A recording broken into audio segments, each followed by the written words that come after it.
Tonight on Frontline, today's Soviet Union. How much are things changing? A look at that question with an American family who lived in Moscow 20 years ago and sent their children to Soviet schools. Tonight, for the first time, they are back in the USSR.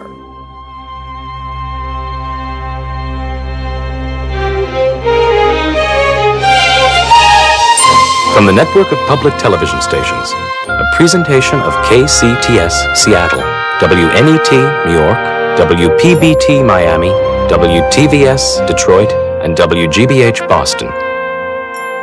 This is Frontline with Judy Woodruff. Good evening. Since Mikhail Gorbachev came to power in the Soviet Union 3 years ago this month, his public statements have been filled with promises to bring a new openness and fundamental economic change to his country. But while we have heard much from the Soviet leader about the new Russia, there have been few opportunities to hear about these changes from the Soviet people. Tonight, we travel inside the Soviet Union with an American family who lived in Moscow 20 years ago and returned last fall to search for old friends and to take some measure of the changes Gorbachev has promised. Frontline negotiated with the Soviet government to obtain unusual access to the Russian people. Our team was allowed to bypass government officials and to make its own direct contacts with Soviet citizens. In our experience, this was a first. The result is an intimate, candid, and revealing portrait of the Soviet people we met, openly discussing the horrors of their past, the realities of today, and their hopes and fears for the future. Our program was produced by Sherry Jones and photographed by Foster Wiley. It is called Back in the USSR.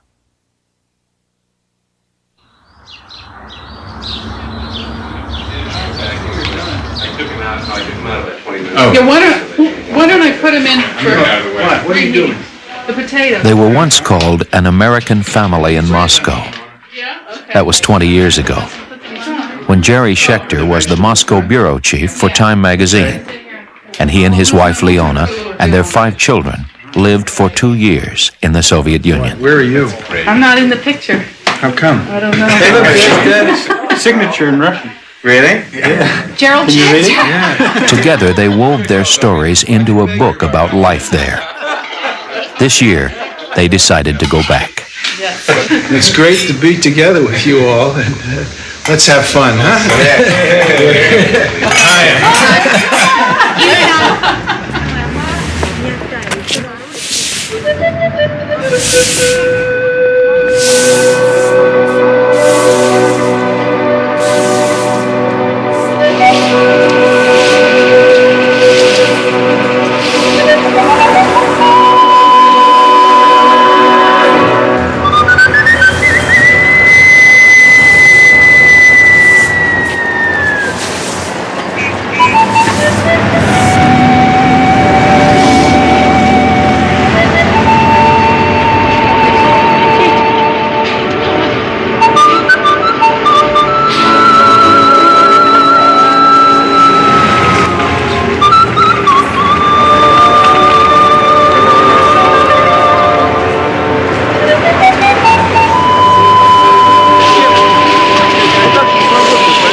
When the Schechter family was here 20 years ago, they wrote that Moscow was the living past.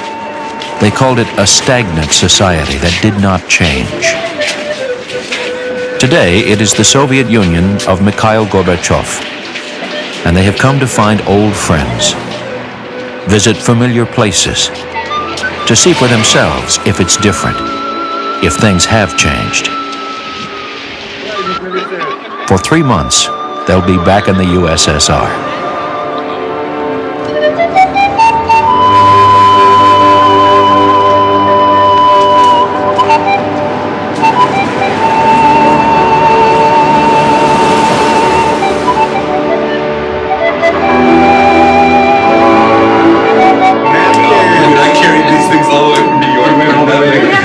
love it. Food town, we got it. Secaucus brings napkins.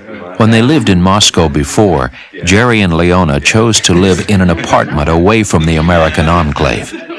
They sent their children to Russian schools. Those experiences were at the heart of their book. Steve was 11 then. His sister Evelyn was 13. Their brother Barney was 5. Dovine was 7. And Kate was 9. Now, along with Kate's husband Ari and their other spouses, the entire family has come back to write the sequel. Headquarters will be the Hotel Berlin, just off Dzerzhinsky Square. There's no such thing as a telephone book here, but by tracking down old friends among the city's journalists, intellectuals, artists, and writers, And these are the bad writers, not the Russian. they set to work. They assume certain rules haven't changed in 20 years, that even their old friends will distrust any new contacts they might make, that protecting some of those friends means phone calls still have to be made from the street. And because Soviets are still not allowed in hotels where foreigners are housed, the Schechter family must go out to meet people and compare the life here today with their experience of 20 years ago.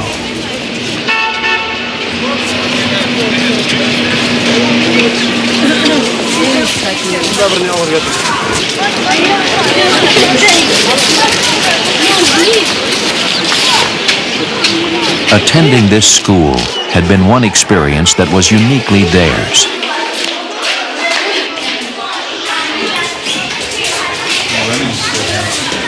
The Schechters were the only Americans in any Russian school. Special School 47. Special because the students are taught English beginning in the 2nd grade. They had worn exactly the same uniforms, walked the very same halls. I went to 1st grade here too. I went here when I was little. Да, кошка. А как сказать собака? Dog. Хорошо.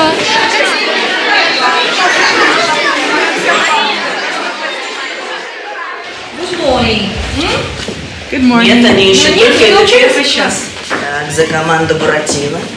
Так, Андрюш, пожалуйста, за команду Буратино. They had listened to history lessons that glorified the Soviet Union and criticized the United States. And their mother had written that in this Soviet school, her children were never allowed to ask questions or argue. 3, 4, 8, 7, 1. 8, 2 и 6. Второй множитель 4. Но произведение Андрей Суходолов осталось такое же? Произведение осталось такое же 12. Так, 12. Хорошо, садитесь. Вопрос о какой части речи?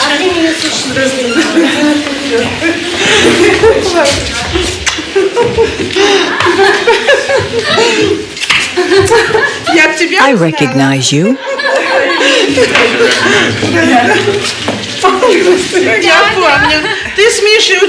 I remember you were in the same class as Misha Yurubinsky. He's also gotten so big now and has 2 children. And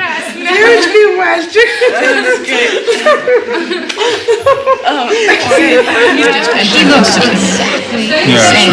I mean, she doesn't even changed at all. nothing has changed about Got her. her turquoise on today. I know. It's amazing. I mean, she smells her warmth and the way she gives me a big wet kiss. You know, when I cleaned up the class after, это наше звено, да? And I used to argue with my Lena, I think. We would clean up the class together, and she would say, Americans do this bad, they do that bad.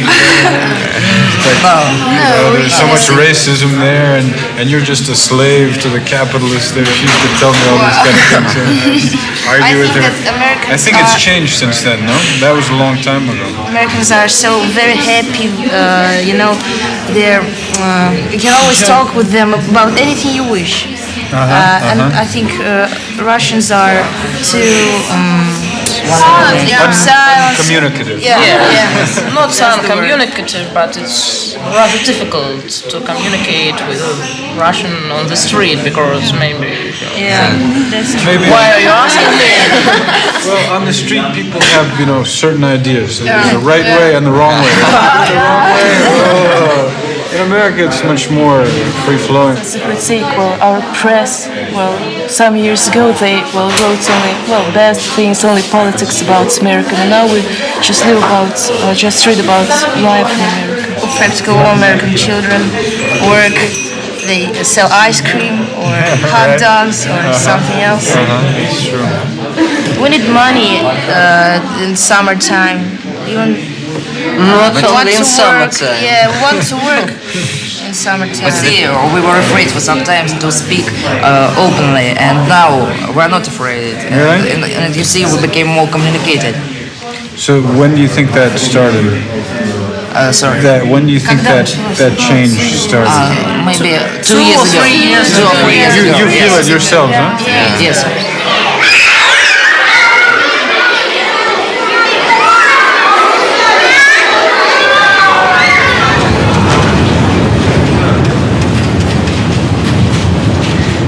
In the last 3 years, Mikhail Gorbachev has launched an immense experiment in the Soviet Union, trying to move a country of 280 million people who, in only 70 years, have lived through revolution, civil war, invasion, famine, Stalin's purges. It is a country beset with problems. Gorbachev's actions are fueled by that, by the need to revive a society numbed by so many years of totalitarian rule.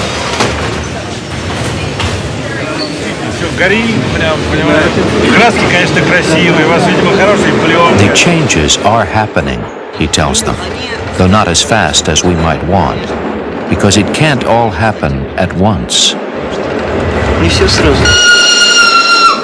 Нет, ну я могу сказать, что само сознание людей изменилось. The very consciousness of people has changed. Какие-то появились больше. It has changed so that people are more willing to make real decisions. They are freer and, without a doubt, more enthusiastic. 20 years ago, they couldn't have had these conversations. Today, everyone talks about two things: perestroika, economic changes that will affect the way they work and live, and glasnost, a new openness. You say everything you think so forthrightly. If you had a conversation like this in America, would anyone get angry with you? They wouldn't. We can say what we want, even if Reagan doesn't agree with us. That's democracy for you. Wonderful. We have perestroika now. We're trying to make life better and better so that someday we can live like you. Конечно.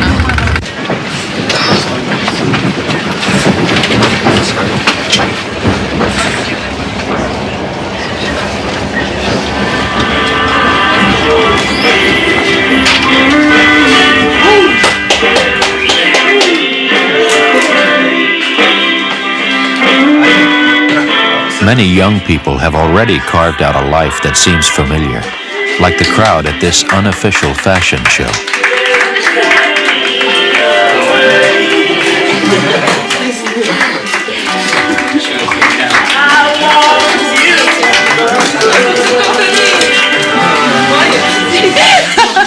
Forget New York, forget Paris. You're going to India? Куда пошлют? Doveen shares their interest in fashion. They are always eager to make contact with anyone from the West. They are mostly the children of party members and therefore privileged, though they are not party members themselves. Do you think that if it was different here, like it is in America, where you can be active in politics as a young person, would you be active here? Would you? Sure, you could be politically active but nobody wants to. Да, и что значит политическая активность? Что вы What does it mean to be politically active? What does it mean? Well, there's lots of different things you can do. You can have demonstrations, you can write letters, you can write petitions, you can write to Congress. I want the borders to be open so we can travel to see all our friends. That's my only wish. I think that if the borders were open and you came to a party in New York, or you spent a week with me and my friends and you came back here, there would be a revolution, because you would see how different it is, what you can say, where you can go, how you can live. It's so different. We understand that, and sometimes we get angry about it. We have to imagine the whole world, like a fairy tale, an ideal. But the Americans, what do they have? They travel, see things, so what? What are you saying? Я говорю, что у нас отличительный Trying to say that when we sit there and watch TV and we see how people live in Italy, when you watch TV and then the next day if you want to go to Italy, you just go to Italy and you have nothing to worry about. You have no dreams. There's no miracles in your life. It's a time in Moscow when everyone seems to have an opinion about what's going on. Through an American friend, they find Sasha, an underground artist whose work has been shown in the United States.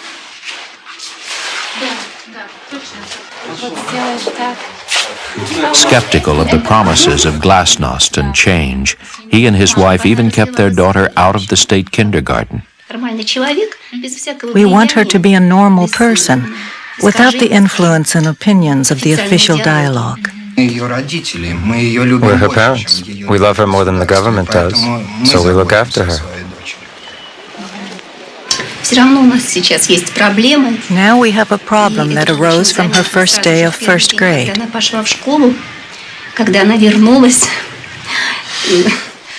She came home and said that in the first lesson of peace, the teacher cursed America and said America drops atom bombs and wants war. For Lisa, this was very surprising, because we have many American friends and she loves them, and they love her. It was very hard for her.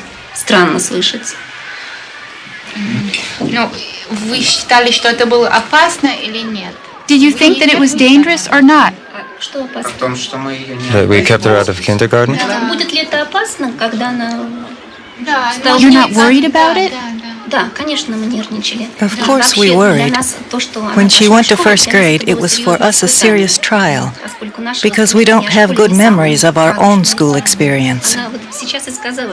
She said now she's scared to go to school tomorrow, because they will ask her about today. What will you tell them tomorrow? If they start to ask me, I will just say people came to see us, but they weren't Americans. They were just people who came from another place. Just friends, right? Just Daddy's friends. And then it'll be clear who Daddy's friends are. The cat also wants to say something.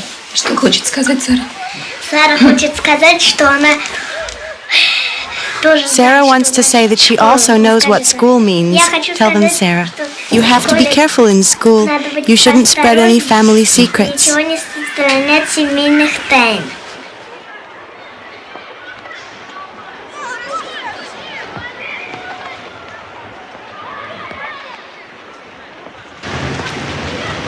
This is a country of keeping secrets, and for some, the strain of living hidden lives eventually leads to the decision to emigrate. Our decision to leave, of course, protest of style of life here.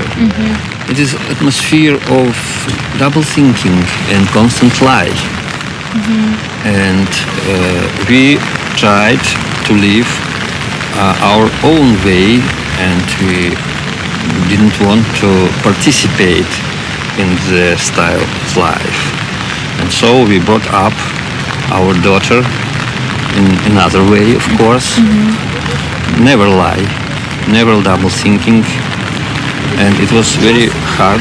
For them, it's been even harder in the 30 years since Khrushchev relaxed censorship and allowed freer debate, because he also provided a glimpse then of a different kind of life. We are people who lived through Khrushchev's times, and we see much in common between what Gorbachev is doing now and what Khrushchev did in his time, even though this is a new cycle.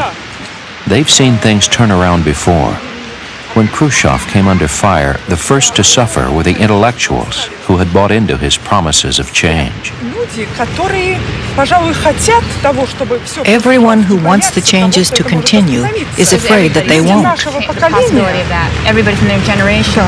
People of our generation are much more afraid of that than the young people are, because they didn't see what we saw when everything was shut down before.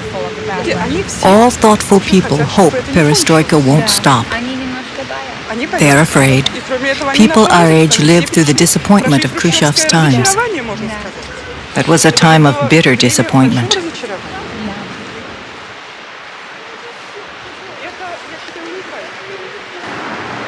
Khrushchev was the last to attempt significant reform here, so it remains a society rigidly controlled, from where they can travel to where they can live.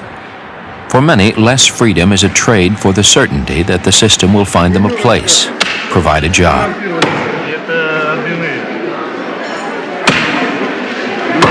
But the economy is failing. Even 20 years ago, the most efficient producers were the few private owners who were allowed to operate, like those who sell at Moscow's central market.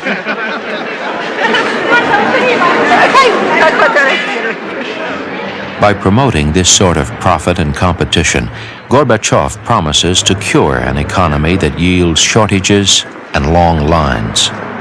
I would say that nobody says that perestroika is unnecessary for us. Everyone agrees that this is a very important stage in the life of our country. And Vladimir Nedelyan is editor of the letters department of the newspaper Izvestia, where he receives 7,000 letters every week. In a country with no public opinion polls, it's a way to understand people's hopes as well as their fears. Today my column is about personal desire to take part in the process of perestroika and about fear of some kind of people. You know, he says, for example, can you guarantee that one day you will not be published as anti-Leninist, and they will remember who wrote, who criticized, and so on. Can you give such a guarantee? No, you cannot. So we feel fear. In such decisive moments in history of any country, and especially in the history of this country, it is natural, I think. In our society, we have this kind of built-in mechanism. Namely, every 4 years, if you don't like the leader, you change him. No, it's different. It's a change of a leader in the White House. We are talking now about the deep, fundamental changes in the society. It's quite different. The fear of change is deeply rooted. Gorbachev relies on journalists, like these top editors of Izvestia, to press the need for reform and open the way for a more honest discussion of the country's problems. And we now are trying to do our best to make the same mechanism in our country. Not the same as you have, of course. Not the same, but built in. You see, and it may be founded only on democracy. Sometimes we are even ahead of you. And democracy. You need 4 years to change a leader. We need just 1 hour sometimes. Our people perhaps has got much less of material goods than yours, but they have a lot of guarantees, such as the right to work, the right to have a house. And this is, what we are accustomed to. You are opportunists. You look a place in which you can realize your potentials better, earn better, and live better. And that's why you gamble. we don't gamble. But I disagree with this. The first thing, we have some restrictions, for example, to live in every city you want, named as propiska. It's not under the Constitution. It's against our Constitution. We must get rid of this. We must do something with this propiska. It prevents us from going from one city to other, from one region to other. Why is it so difficult to get rid of this? People here receive living quarters for free. It's not as though if I have money I can move to a different city and buy myself a place to live. At factories there are waiting lists for apartments. If I came to a factory and bought myself an apartment, I'd disturb the whole order of things. If I buy an apartment with money, then another person can't get it for free. Propiska is manifestation of our economic shortcomings. No, it's manifestation of the way how we distribute, how we distribute all we have. The way of distribution of flats, of compartment, I think is wrong. Principally wrong. And this situation, we call it Uravnilovka, when you work bad and I work good and we have the same salary. Where is my incentive? We must honestly admit that there are people who say, let me live worse, but don't let him live any better. Lot of problems, but otherwise it would be done. That's right. It's impossible, you see, from the womb of your mother, make a jump and start to build a new society. And we tried to do it. See? We tried to be clever by half. We said we can quicken the historical development because of the introduction of socialism, and we will skip all these difficulties which capitalism had. Now we are witnessing our mistakes, that our expectations were too great and unjustified, and sometimes we have to retreat and to start from scratch. Из сотни лучших объяснений того, что происходит. It means that you can find hundred other explanations which are as best as mine.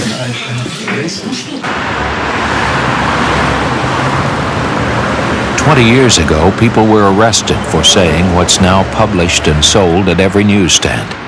The system itself has become the issue. But why now? Is it all because of Gorbachev? Or has something been building over the years among some of the people themselves?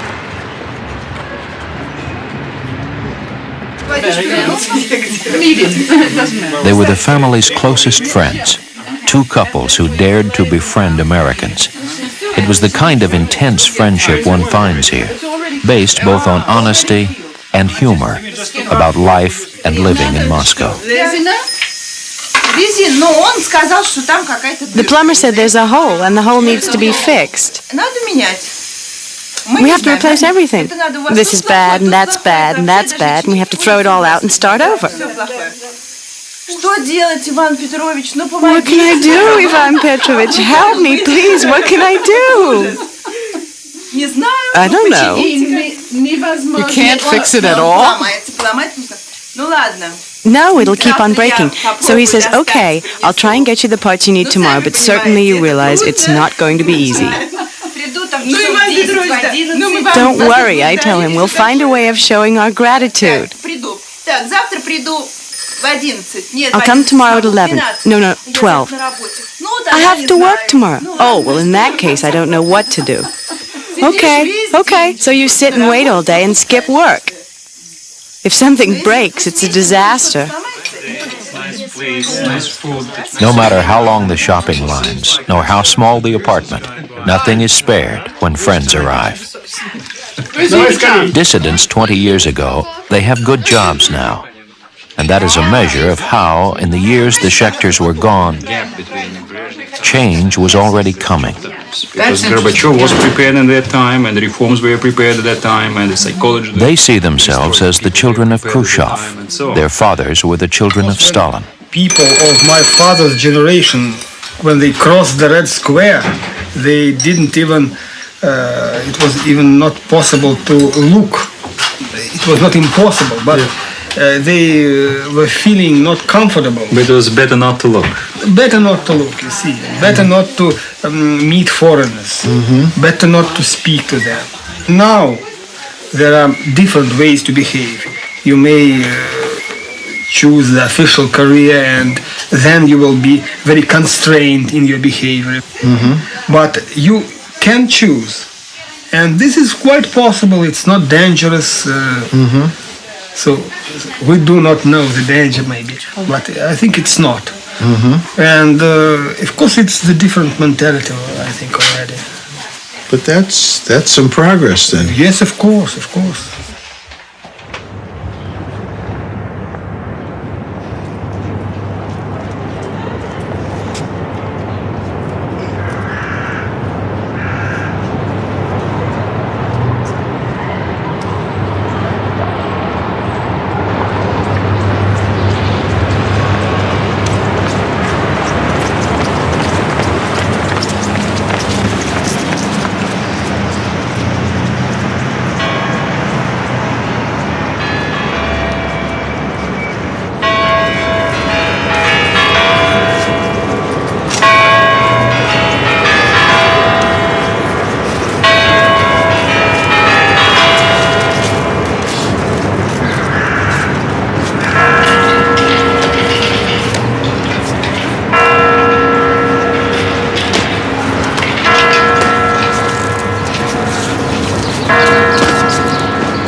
What one begins to understand is that glasnost did not come out of nowhere.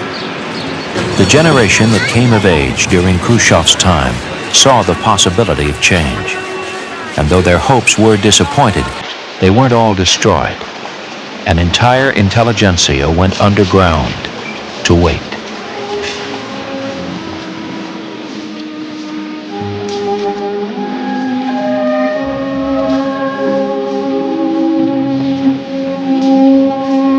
From the beginning, people with original ideas or vision have been forced to choose self-denial, prison, or exile. One of them was the painter, Marc Chagall, who fled a country whose heart and soul has often been suppressed, hidden. This year, when he would have been 100, this first retrospective brought many of his paintings home.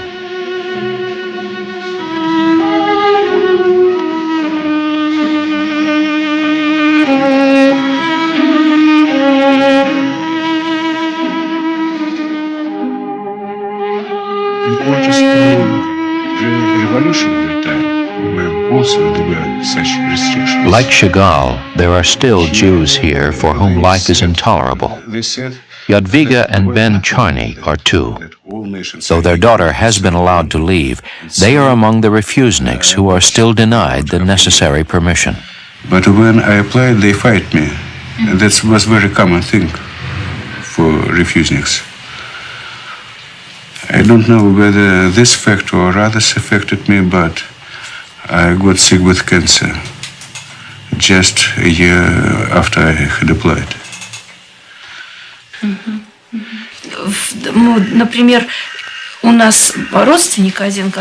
We have a relative who wanted to get a job where Ben worked.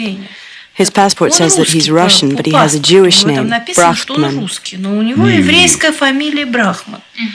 So the guy who wanted to hire him said, with a name like that, I'd be better off taking a Jew. We're talking about names here, and this system was so well established that my daughter was deprived of opportunities. Everything she accomplished was accomplished with such difficulty that we just couldn't live that way.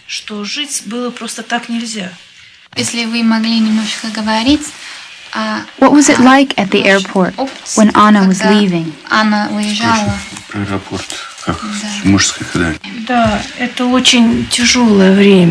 That was a very difficult time, but I'll try to tell you about it. Of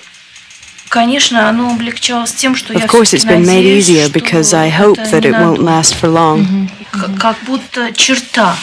It's as if there's a wall in front of you, One minute she's here, and the next minute she's somewhere beyond that wall. It's simply unnatural to separate parents and children that way. Unnatural to tear parents and children apart. But I don't want to say that I blame the Soviet government for that. Translate that, Katya.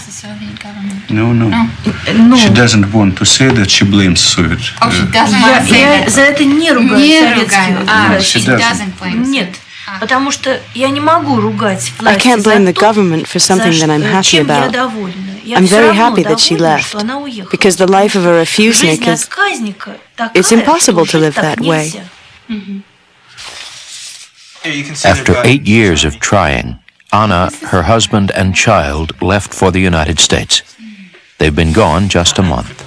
It was an emotional time here for Anna Charny because it was one of joy and pain. As you point out, she left behind in Moscow her mother and her father, who is suffering from cancer and a heart condition, and the Soviets won't let him go. It was difficult enough to get Anna Charny here, and the family says the struggles and the tears were worth it in the end. I still remember the face of my father at the airport. It was pain and happiness at the same time in his eyes. Happiness that Simmer, my daughter, and I will be free, and pain because I'm sure he thought he would never see me again.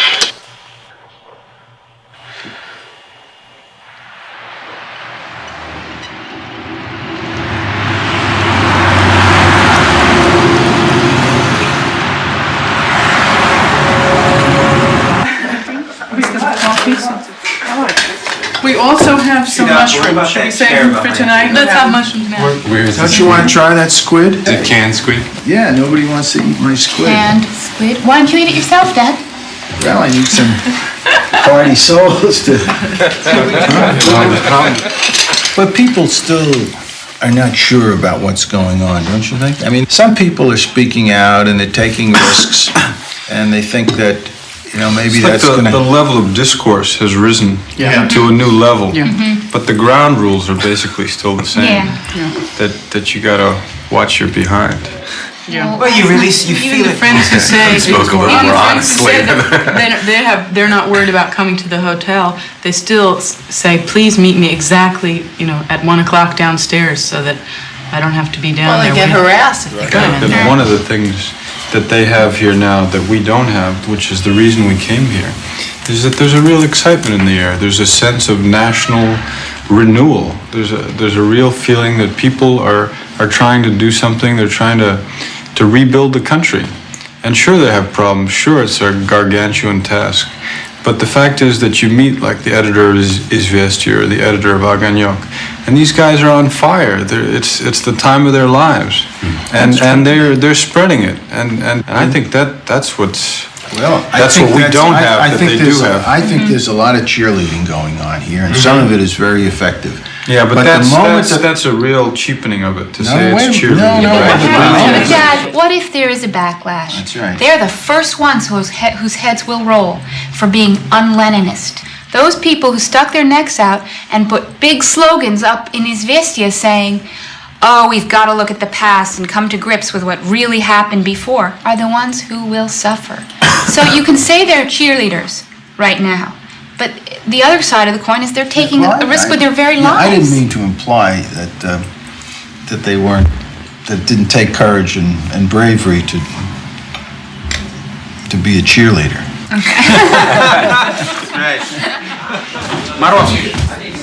Gorbachev's most loyal allies are the thinkers, writers, and dreamers. If he falls, so do they.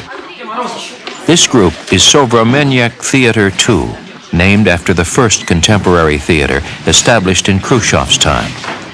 A year ago, they were underground. Their director is Misha Yefremov, who's the son of the founder of Sovremenyak 1. Everyone's afraid of one thing, that it will all get covered up again.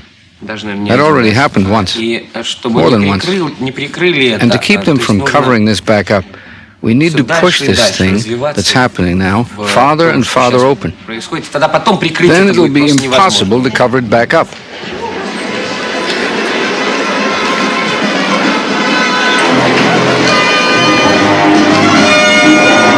They're young, they say, and determined to stretch the boundaries of glasnost. This 25-year-old play satirizes political corruption, but it also assails the people who acquiesce to a government of lies. It has never before been seen by the public. Сегодня я узнал, что некоторые юноши из отдельных знатных семей собираются, да, у моего брата Нестора и ведут недостойные вольные беседы. Это заговор, Авгий. Дай мне вот это желтое.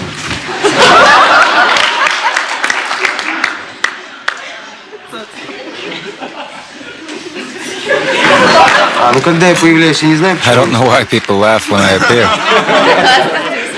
А когда вешают ордена, это When I wear medals, I guess it's a very familiar thing. Потому что у нас, ну вот Леонид Ильич Брежнев, Because, там просто well, ходили Brezhnev, анекдоты, we have a joke about him, about how he had an operation to make his chest bigger so he could wear more Ну а medals. если для кого-то это обидно, для тех, кто If someone is offended by это this, замечательно, well, это... that's just fantastic. Нам не нужно ничего! Да, мы живем плохо. Мы трусливы, мы невежественны, мы глупы. Но нас же это не тяготит, ты же видишь. Да, ты прав. Мы срослись с Атой. Но нас ведь это устраивает. Пусть не всех, но многих. Большинство! People on the inside will stay just as they are, with their own wishes and their own internal guilts, complexes. And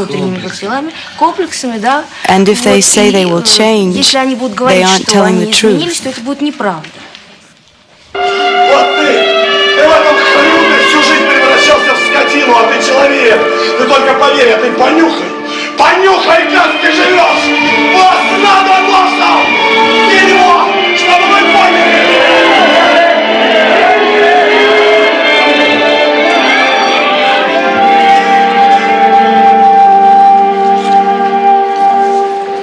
При Сталине ни один партийный работник не мог спать спокойно. Переводите сразу. Да. Under Stalin, no party worker could sleep peacefully. Arsenia Roginsky is a dissident historian who was sent to a labor camp 5 years ago. He said anyone who had a high position knew that sooner or later he was going to get shot. Потом пришел Никита.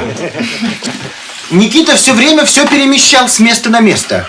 Он все время менял министерства, колхозы, хозяйство, экономику. У него была сплошная перестройка. Много лет перестройки, понимаете? He said, he was always moving things around. He was always restructuring. Right. Аппарат хотел одного – спать. The apparat wanted one thing, and that was to sleep. И тогда пришел Брежнев. And then came Brezhnev. Всем давали железяки. Все спокойно уходили там, я не знаю, все спокойно жили. И дети устроены, и Everybody got a medal. значит, с орденами. И все Everyone was хорошо, calm. и все спокойно. Everyone was satisfied. Такое It was like a замечательное сонное wonderful, царство. dream-like kingdom. Все хорошо, все спят. Everyone slept well. А потом пришел Андропов. And then came Andropov. Он He никогда never не smiled. улыбался. Он никогда не... Это очень важно перевести. Народ Андропова полюбил. But the people loved Andropov. Народ почему? Это The строгий strict отец. papa had come. Пришел строгий папа. The strict father came, and that's why they loved Andropov. Потом пришел Черненко. Then came Chernenko. Он был рамолик. He was a real old fogey. Ромали. Ромали, ну, старый.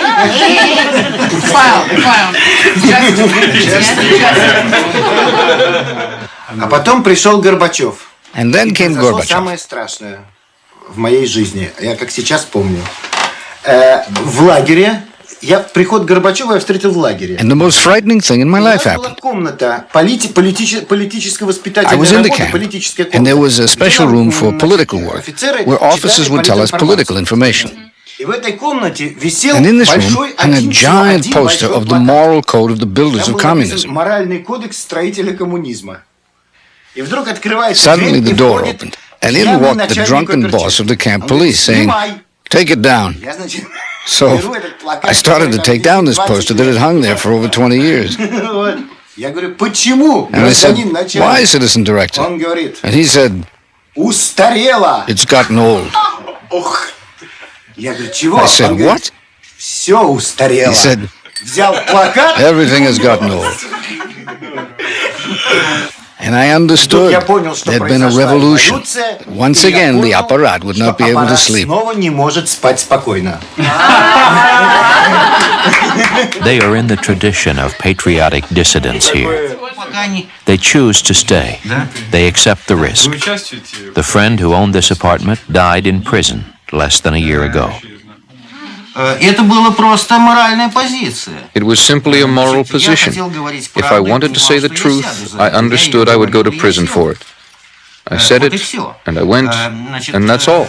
Sergei Kovalyov is a human rights activist who was released just this year after 7 years in prison and 3 years in internal exile. He is still forbidden from living in Moscow. The movement was, as they sometimes say, like Don Quixote on Russian soil. And that's the right image. Понимаете, вот у нас было 70 лет истории. Позади 70 лет истории. We've had 70 years of history. During all those 70 years, there has been only 1 year, 1987, when not one new person under Article 70 was sent to prison. Because they haven't sent anyone to prison, we and many others can organize in peace, get together informally to read something, talk about something. Молодежь, значит, стала объединяться сама. The young people have begun to unite on their own, and very many of these groups have arisen. No one knows how many. Perhaps there are a few hundred, perhaps a few thousand, perhaps tens of thousands. It's impossible to count them. Есть ли возможность, так существует ли... Is there a possibility of a return to the past? Есть ли такой вариант возвращения к старому? Да, yes, конечно, of course. That always exists. Я даже думаю, что он может быть... I even think the chances are 50-50, or even greater. But there is also hope, which we must not allow ourselves to neglect.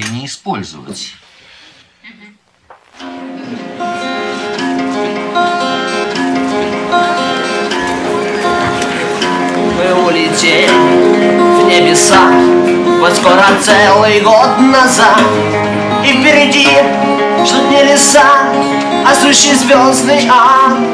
И вот теперь они вокруг миллионом звездных рук, а родных и землю видим лишь во сне, и в далеком шальном огне вспоминаем. Even as things change, the past here casts a long shadow. Not everyone agrees that things should be different. Not everyone wants them to be. Some don't believe the promises. Some don't care. It is a society struggling with itself, and thus struggling for its future. People trying to move forward by first coming to terms with the truth about their past.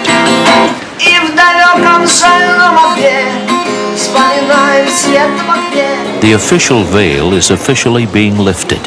Plays, books, and movies are being taken from the censor's shelf.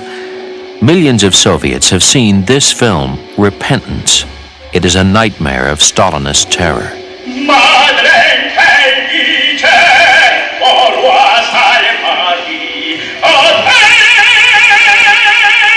It compels the audience to deal with an unresolved question. Was it just one man, or was it the system?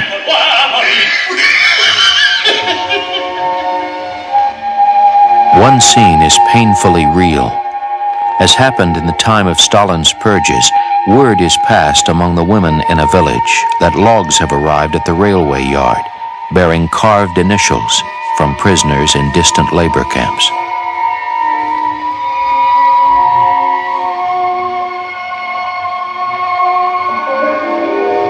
This is their first sign of who is dead and who is alive.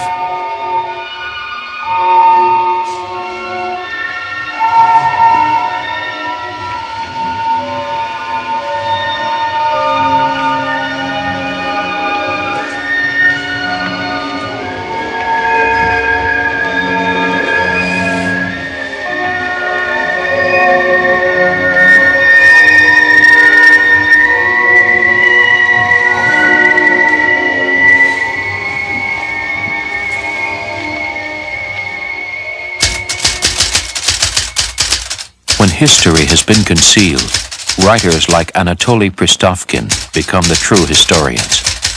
Like so many, his life was touched by Stalin. Like so many, he has led two lives until now, publishing acceptable stories, while the novels that are his life's work have been put belyom, hidden away in the linen drawer. The tragedy of the people from a child's perception and a child's soul, when children burned in the flame that adults created, that is what my book is about.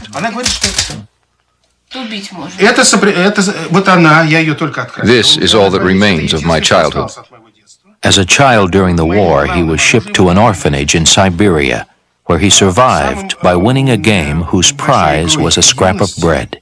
I was the orphanage champion. Don't show them. No, not in any circumstance. I'm sorry, I have to do it.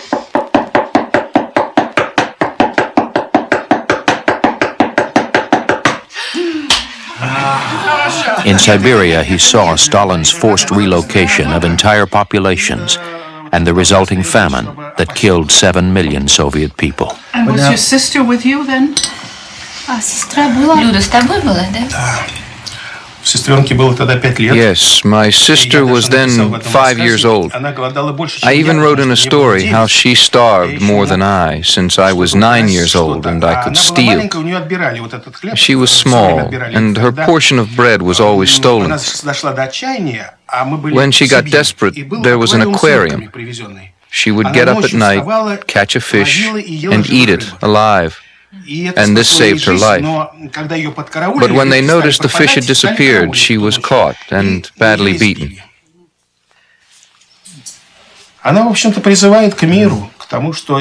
The book calls to the world, because if the world can be cruel enough to destroy children, it's not worth anything.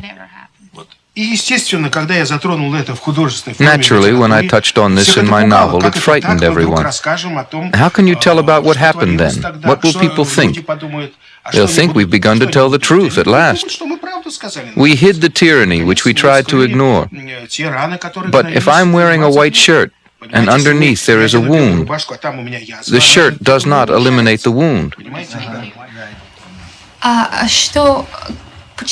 Why did you decide to stay? There was never any question about it. I feel very close to the earth. By nature, I'm a farmer. I've always felt tied to the land, and I love Russian nature, the Russian countryside. I can't live without these things. I am a very deeply rooted person.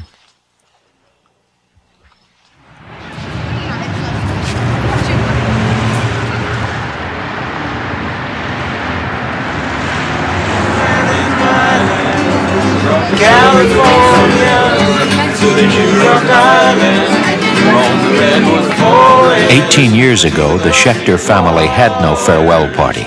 Suspicion and fear kept their friends apart. This night, on the eve of their departure, everyone was there. And this, they said, was a sign of just how much things have changed. Will the changes last? One friend answers, we will know in a few years. Either everything will be possible then, or everything will be absolutely impossible. From California, from the Redwood Forest to the Gulf Stream waters, this land was made for you and me.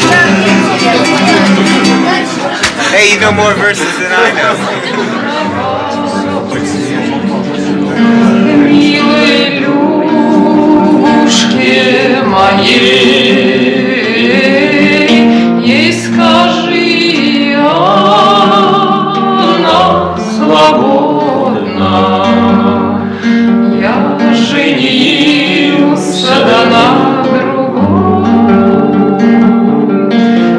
Скажи,